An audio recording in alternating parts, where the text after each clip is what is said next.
On assiste tout simplement à un phénomène planétaire globalisé, c'est-à-dire la financiarisation de notre alimentation. Les grands trusts agroalimentaires, en l'occurrence en Europe occidentale et notamment en France, ouais.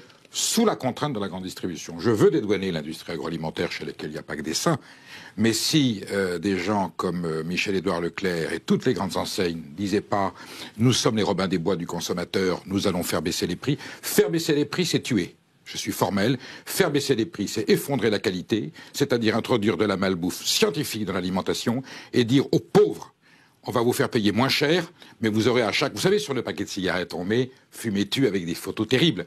Si on mettait sur les aliments nocifs, chargés de graisse, chargés de sucre, du poison, vous avez, en consommant ce produit, 10 minutes, 15 minutes de vie en moins, tout changerait. Donc aujourd'hui, la grande distribution, qui a été totalement soutenue par la classe politique et notre système économique, sous prétexte de me payer moins cher. En plus, on éradique l'agriculture au passage, puisqu'on impose aux producteurs des tarifs qui sont incompatibles avec leurs besoins de rétribution. Aujourd'hui, institutionnellement, l'économie alimentaire française empoisonne les populations.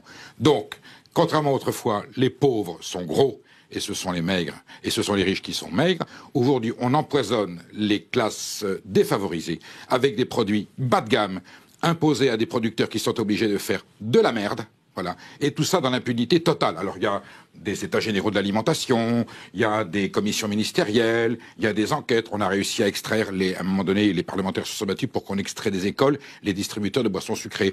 Le Sénat l'avait rétabli, puis on s'est battu tout le temps. Les amendements contre Nutella, je cite des marques. Vous voyez, c'est un combat permanent. Et au dernier seuil, les lobbies qui sont les lobbies qui sont à Bruxelles, il y a 6 pâtés de maison entiers entourés de lobbies. Les textes de loi arrivent dans les mains des parlementaires, y compris en France, tout près. On les vote tels quels. Donc c'est pot de terre contre pot de fer. À un moment donné, on se rend compte d'une chose, la santé publique en France, elle est payée par le contribuable, qui s'enrichit avec le malbouffe, le lobby pharmaceutique, qui dit aux empoisonneurs, continue. Je vous donne juste un exemple. Ouais. Il y a quelques années aux États-Unis, le patron de Pfizer, le médicament, a proposé au patron de McDo, et si on mettait des distributeurs de statine, qui est la molécule qui combat le cholestérol, à la sortie de vos magasins. Le PDG de McDo a trouvé ça génial, et le directeur de la communication de McDo lui a dit, Monsieur le Président, si nous mettons de la statine à la sortie des McDo, ça va de dire que nous vendons du poison, puisqu'il y a un médicament, il y a le contrepoison. Voilà la logique aujourd'hui à laquelle nous sommes soumises dans la consommation de masse en Europe occidentale.